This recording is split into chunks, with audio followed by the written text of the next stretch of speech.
Сәлеметсіңдер ме оқушылар? Мен Байсеркеева Ғалиябаным Сатыбалдықызы, Алматы облысы Ұйғыр ауданы Тасқарасу орта мектебі қазақ тілі мен әдебиет пәні мұғалімі. Бөлімнің тақырыбы адамның сырт келбеті мен мінезі. Сабақтың тақырыбы сыртқы келбет және тазалық. Оқу мақсаттары: оқылым стратегияларын қолдану, жалпы мазмұнын түсіну үшін оқу, нақты ақпаратты табу үшін оқу. Амоним, антоним, синонимдерді көркемдік ерекшелігіне сай қолдану.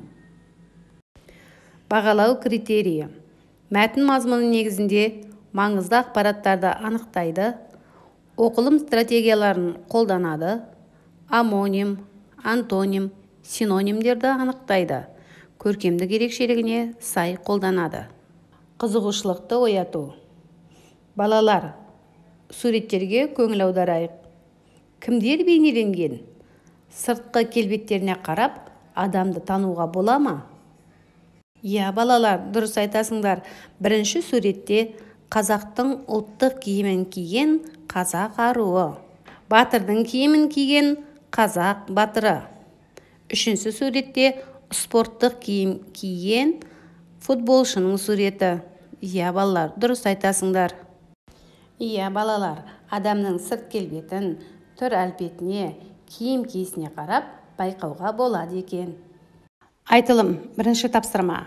Бұрыштар әдісі. Бірінші бұрыш: адамның сырт келбеті дегенді қалай түсінесіңдер? Екінші бұрыш: сыртқы келбет пен адамның ішкі дүниесінің байланысы бар ма? Үшінші бұрыш: киіміне қарап қарсы алады, сөзіне қарап шығарып салады деген мақалмен келісесің бе?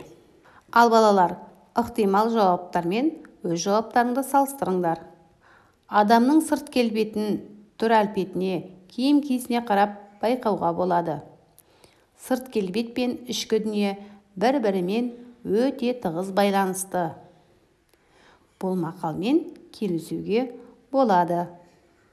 Бірінші екінші сабақ: сыртқы келбет және тазалық. Үшінші тапсырма. Қазақ ауыз әдебиетінде Алдар Көсе мен Қожанасыр туралы көптеген аңыз әңгімелер бар. Олар ақылды, дана, әділ, шешен адам ретінде халықтың сүйікті кейіпкерлеріне айналған. Алдар мен Қожаға қатысты қысқа әңгімелерде күлкі, сықақ кеңінен пайдаланылған. Күлкі арқылы өмірдің жағымсыз жақтары көрсетілген.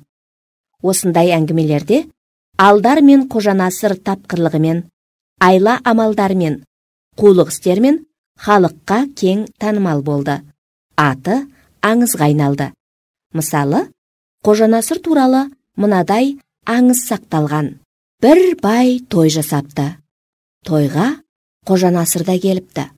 Қожанасырдың киімі жаман екен. Оны ешкім елемепті. Төрге шық, тамақ іш демепті. Ешкім елемеген соң Қожанасыр өз үйіне қайтып кетеді. Жақсы киімін киіп, тойға қайта келеді. Бұл жолы үй иесі Қожанасырды құрметтейді, төрге отырғызады. Ет келгенде Қожанасыр етті жемейді. Табаққа шапанының жеңін малып, «Же, шапаным, же!» деп отыра береді. Үй иесі: «Қожеке, бұныңыз не? Шапан ет жей ме?» дейді. Сонда Қожанасыр: «Сен адамды сыйламайды екенсің, киімді сыйлайсың. Сондықтан шапаныма жегізіп отырмын» депті. Төртінші тапсырма. Сұрақтарға жауап бер. Мәтіннің бірінші бөлігінде не туралы айтылған? Алдар Көсе мен Қожанасыр туралы не білесің? Олар туралы қандай шығармаларды оқыдың? Мәтіннің екінші бөлігіндегі Қожанасырдың әрекеті туралы не айтар едің? Кімнің әрекеті дұрыс? Қожанасырдың ба, байдың ба? Өз ойыңды дәлелде. Өз сөзіңде сөз әдебі орамдарын қолдан. Менің ойымша, менің пікірімше, қорыта айтқанда және тағы басқа. Бесінші тапсырма. Жазылым тапсырмасы. Тыңдалған мәтін бойынша төменде берілген сөздердің қайсысының антонимін, синонимін, амонимін таба аласың? Кестені толтырамыз. Дескриптор оқылым мәтініндегі сөздерді мағыналық топтарына қарай іріктейді. Берілген мысалдардың амонимдерін табады, синонимдерін табады, антонимдерін табады. 6-шы тапсырма. Оқылым мәтіні. Мәтінді түсініп оқы. Адамның сыртқы келбеті мен киім киюі оның ішкі дүниесінен де хабар беріп тұратыны ертеден мәлім. Кез келген адамды бір көргенде-ақ оның көзі, қасы, беті, дене бітімі, қылығы, киім киісі саған әрқилы әсер етеді. Онымен танысып, әңгімелесіп, араласып кетпей тұрып-ақ, ол адам жөнінде өзіндік пікірде қалыптастырып үлгересің. Бұл адамның сыртқы келбеті арқылы танып-ақ білу қасиеті. Әйтеуір адамның сыртқы келбеті бір қарағанда не сүйсіндіреді, не одан жирендіреді, тіпті таң-тамаша қалдырады. Адамның қадір қасиеті мінез құлқына қарай бағаланады десек те, оның талғамы мен өмір салтын сыртқы келбеті аңғартатыны анық. Кейде адамның сыртқы келбеті оның талай тағдырына да әсер етеді. Өйткені адамның сырт келбеті тартымды болмаса, ішкі жан дүниесі көбімізді қызықтыра бермейтіні белгілі. Бұл өмірде адамдардың жан дүниесін танып білудің, әрқайсының сана сезіммен санаса келіп, олардың жеке дара өзгешеліктерін түсіне білудің маңызы айрықша. Ол әрине өзара қарым-қатынас жасау, сыйласу барысында анықталатын жайттар. Осы жерде мына мақал-мәтелдерді айта кеткен жөн. Жақсыдан үйрен, жаманнан жирен. Жақсылыққа жақсылық әр кісінің ісі, жамандыққа жақсылық әр кісінің ісі. Жаяуға жол алыс. Тек есте болатын бір жағдай, жеке адамның әртүрлі ерекшеліктерінің дамып, қалыптасуы, оның өмір сүріп отырған ортасына, ондағы қоғамдық қатынастарға да тәуелді.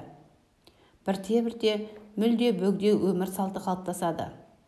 Соған қарамастан, адам тану бойынша зерттеу жүргізушілер адамның сыртқы кескін келбеті, жүріс-тұрысы, сөйлесу, сәлемдесу әдебі арқылы оның қандай мінезді, ақыл-парасатының, ерік күшінің, белсенділігінің қаншалықты екенін аңғаруға болады деп есептейді. Кітапты қабына байланысты бағалама деген сөздің адамға қатысты да көп айтылатынын бәріміз білеміз. Алайда осы арада адамдардың пікірі екіге бөлінеді. Біреулері сырт келбеттің ішкі әлемге еш қатысы жоқ десе, екінші топтағылар адамның сырт келбеті оның мінезін, ойын анықтайды деп жатады. Адам баласы өмірге келгенде өзінің түрін, келбетін өзі таңдамайды.